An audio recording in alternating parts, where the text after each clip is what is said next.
बात जरा security scenario की भी करते हैं, क्योंकि सिक्योरिटी सिनेरियो को देखते हुए जहां जम्मू के अंदर पहले ही अलर्ट कर दिया गया है, क्योंकि ड्रोन के मामले ने जहां नींद उड़ा दी है line of actual control, line of control के आसपास के इलाकों के अंदर, और लगातार सर्विलेंस पर हर एक इमारत को रखा गया है। वहीं पर अब सरहद के आसपास इलाकों के अंदर भी सर्च ऑपरेशन चलाया जा रहा है। पुंछ राजौरी के सरहदों और सरहदी गांवों के अंदर भी सिक्योरिटी को काफी सख्त कर दिया गया है। मुश्तबे अफराद की नकल-अमल गुज़श्ता दिनों देखी गई थी, उसके बाद 2 मकामात पर गोली चलने की भी खबरें आई थी। तब से लेकर अभी तक लगातार सिक्योरिटी जो है वो टाइट है। अगरचे दरअंदाजी या सीज फायर मुआहदे की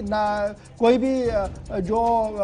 सीज फायर वायलेशन की कोई भी खबर नहीं है, ताहम इस वक्त की बड़ी खबर यह आ रही है कि श्रीनगर पुंछ शाहरा पर भी आज पूरे दिन वक्फे से तलाशी कार्रवाइयां जारी रही, जिसकी वजह से घंटों जाम रहा इस कौमी शाहरा पर। इस वक्त की ताजा तरीन खबर क्या है और सिक्योरिटी एस्टैब्लिशमेंट क्या कुछ समझ रही है और क्या कुछ कर रही है, इसको जानने के लिए सीधे चलते हैं राजौरी। जमशीद मलिक मेरे साथ है। जमशीद, शुक्रिया जी ज्वाइन करने के लिए। जम्मू का पुंछ, जम्मू का एरिया की जब मैं बात करता हूं, सांबा हो, कठुआ हो, एयरपोर्ट के आसपास का इलाका हो, कानोचक हो या आसपास के एस्टेब्लिशमेंट के एरियाज हो, सिक्योरिटी हाई अलर्ट पर है, क्योंकि वहां ड्रोन हर दूसरे तीसरे दिन देखे जा रहे हैं और सिक्योरिटी एस्टेब्लिशमेंट इसकी तस्दीक भी कर रही है, तरदीद भी कर रही है। लेकिन पुंछ राजौरी अगर हम देखें तो पिछले 2 महीनों के दौरान सरहदी तनाव काफी कम है, लेकिन सिक्योरिटी एस्टेब्लिशमेंट ऑन टोज है। क्या कुछ अंदर की खबर है और क्या कुछ चल रहा है, क्या कुछ आप देख पा रहे हैं?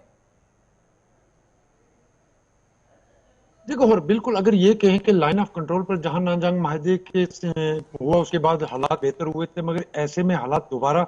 कुछ हद तक कशीदा नजर आते हैं, जहां आए दिनों अब दरअंदाजी की कोशिशों के मामले सामने आ रहे हैं। जिस तरह सुंदरबनी में दरअंदाजी की कोशिश हुई, जहां 2 मिलिटेंटों को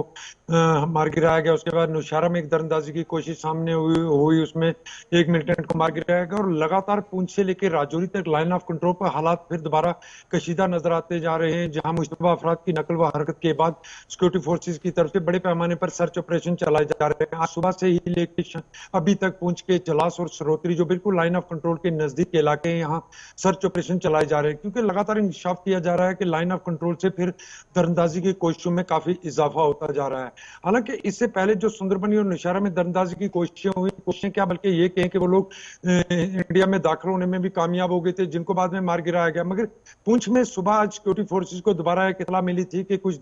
मुश्तबा अफराद की नकल व हरकत देखी गई, जो बिल्कुल लाइन ऑफ कंट्रोल के नजदीक के गाँव हैं, चाहे जलास की बात करें या सलोत्री की। इन इलाकों में मुश्तबा अफराद की नकल व हरकत के बाद एकदम पूरी सिक्योरिटी की तरफ से इस पूरे इलाके को कार्टन सर्च ऑपरेशन किया गया। ताहम अभी तक किसी मुश्तबा अफराद की मौजूदगी की खबर सामने नहीं आई। वहीं आज सुबह हमने देखा जम्मू पुंछ हाईवे पर बीजी के मकाम पर एक मुश्तबा बैग मिला है। बैग मिलने के बाद सिक्योरिटी फोर्सेज की तरफ से वहां गाड़ियों की आमदोरफ्त पर बंद कर दी गई और उस बैग की तलाशी ली गई, जब थोड़ी देर बाद लगभग 1 से 1.5 घंटा तक गाड़ियां बंद रही और बाद में वो बैग खाली मिला। हालांकि पिछले कुछ दिनों से जिस तरह लाइन ऑफ कंट्रोल पर हिंद पाक अफवाज के दरमियान गोलाबारी का तबादला तो नहीं हो रहा है, वो एक राहत की खबर जरूर थी लोगों के लिए, मगर हालात दोबारा वैसे देखने को मिल रहे हैं, जहां दरअंदाजी की कोशिशों में दिन ब दिन इजाफा होता जा रहा है। और इससे ये लगता है कि ये जो नाजंग माहिदा है ये ज्यादा देर तक नहीं चल पाएगा, क्योंकि लगातार जिस तरह पुंछ से लेकर राजौरी तक लाइन ऑफ कंट्रोल पर दरअंदाजी की कोशिशें हो रही हैं। जी बहुत बहुत शुक्रिया जी रहमत हमारे साथ ज्वाइन करने के लिए और डिटेल्स बताने के लिए कि सरहद के आसपास क्या कुछ चल रहा है और किस तरीके की